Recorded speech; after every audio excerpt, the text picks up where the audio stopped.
dampak bioteknologi di bidang sosial nih. Kamu nyari apa, Mar? Kalau aku nyarinya yang di bidang ekonomi. Kalau kamu, Ndri? Sama nih, aku lagi nyari juga, tapi belum dapet sih. Gimana kalau kita gabung sama kelompoknya Yasa aja tuh? Kelihatannya mereka lagi cari bahan yang sama. Boleh juga Iya tuh. tuh, boleh.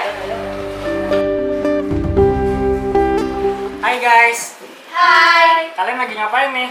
Kami lagi cari materi tentang dampak bioteknologi di berbagai bidang nih. Wah, sama dong. Kami boleh gabung nggak? Iya boleh, gabung aja sama kita. Nanti kita bahas sama-sama. Supaya cepat, gimana kalau kita bagi aja materinya? Aku sama Yasa di bidang lingkungan. Nah, Andre sama April di bidang kesehatan. Lalu Amar sama Mupiah di bidang sosial ekonomi. Gimana? Setuju nggak? Setuju. Boleh, boleh.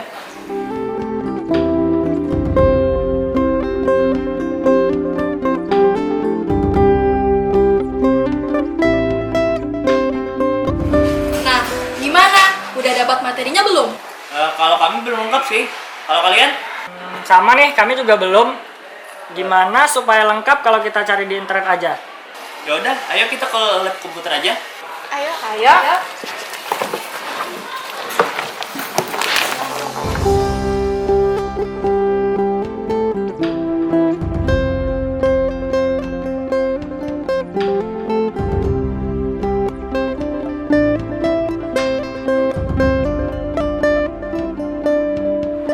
Nah, gimana?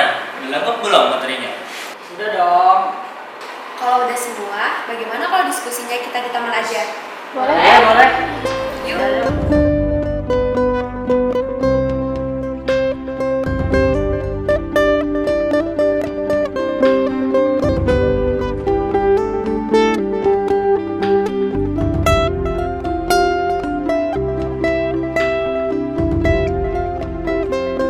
Kita mulai ya diskusinya. Gimana kalau kita mulai dari kelompok kita dulu, Yas? Kamu jelasin dampak positifnya ya? Oke, aku mulai dari dampak positifnya dulu ya. Bioteknologi dapat digunakan untuk mengurangi pencemaran lingkungan akibat penggunaan pestisida. Misalnya dengan dihasilkannya produk bioteknologi berupa tanaman yang tahan terhadap serangan hama serangga. Selain itu, bioteknologi juga telah menemukan mikroba yang dapat mengurangi pencemaran limbah. Penggunaan Thiobacillus untuk memisahkan logam dari bijinya. Tapi penerapan bioteknologi di bidang lingkungan juga memiliki dampak negatif. Lanjutin, Hel. Nah, oke. Kalau tadi Yasa udah jelasin dampak positifnya, sekarang aku bakal jelasin dampak negatifnya. Yang pertama, menimbulkan kerusakan pada ekosistem. Misalnya, tanaman kapas transgenik yang tahan terhadap hama serangga. Selain dapat menghasilkan kapas berkualitas tinggi, juga dapat membunuh organisme non-target, seperti kupu-kupu dan lebah. Akibatnya, jenis serangga tersebut bisa punah, sehingga dapat merusak keseimbangan ekosistem. Selain itu, kematian hama serangga dalam jumlah banyak akan berdampak buruk bagi kelangsungan hidup organisme tersebut. Yang kedua, hilangnya plasma nutfah. Organisme transgenik adalah organisme yang susunan gen dalam kromosomnya telah diubah sehingga mempunyai sifat yang menguntungkan, sesuai dengan yang dikehendaki. Penemuan organisme transgenik menimbulkan kecenderungan masyarakat untuk membudidayakan organisme yang sama. Akibatnya, organisme lokal semakin tersingkir, sehingga menyebabkan hilang atau berkurangnya organisme lokal. Nah, itu tadi dampak bioteknologi di bidang lingkungan. Gimana Andre sama April? Kira-kira apa aja sih dampak bioteknologi di bidang kesehatan? Sharing dong ke kita. Oke, sekarang kita lihat dari dampak positif yang pertama ya. Dengan rekayasa genetika telah banyak ditemukan produk obat-obatan yang selama ini sulit didapatkan. Misalnya, telah ditemukannya insulin untuk penderita diabetes. Dengan insulin produk rekayasa genetika, masyarakat bisa memperolehnya dengan mudah. Karena dapat diproduksi dalam jumlah yang banyak dengan bantuan mikroba tertentu. Terus, dampak positif yang kedua, ditemukannya hormon untuk pertumbuhan sehingga diperoleh sapi berukuran besar dan produksi daging dan susu yang tinggi. Ada juga bunga anti layu dan buah tahan busuk. Anyelir biasanya bertahan beberapa hari. Dengan anyelir transgenik mampu bertahan selama 3 minggu. Atau tomat flavor safor yang tetap segar dalam waktu yang cukup lama. Nah, selain dampak positifnya, juga ada dampak negatifnya. Yang pertama, penggunaan produk kesehatan hasil rekayasa genetika ada yang mengakibatkan alergi. Misalnya, penggunaan insulin di Inggris.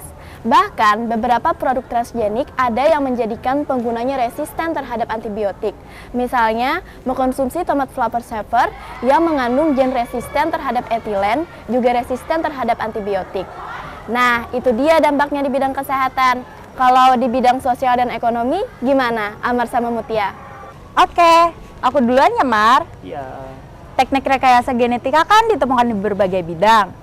Nah, dampak positif di bidang sosial ekonomi yaitu menjadikan persaingan di kalangan industri untuk menemukan tanaman maupun hewan varietas baru yang lebih menguntungkan.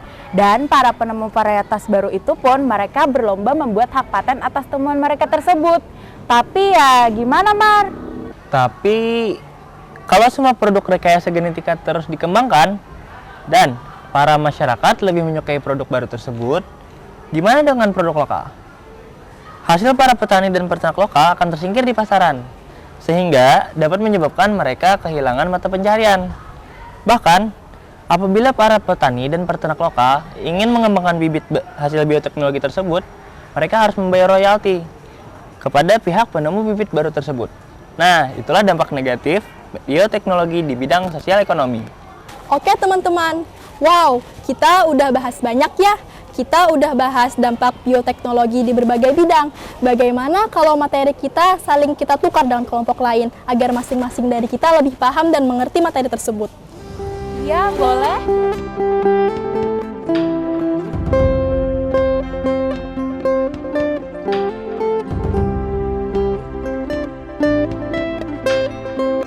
Gimana kalau kita rangkum aja dampak bioteknologi yang kita bahas hari ini? Boleh. Oke deh, aku coba rangkum ya. Berarti penerapan bioteknologi di berbagai bidang itu sangat banyak manfaatnya. Yang pertama, dapat mengurangi pencemaran lingkungan, dapat menghasilkan tanaman dan hewan dengan varietas yang unggul. Juga dapat menghasilkan produk obat-obatan yang selama ini sulit didapatkan, sehingga sangat membantu pasien dengan penyakit tertentu.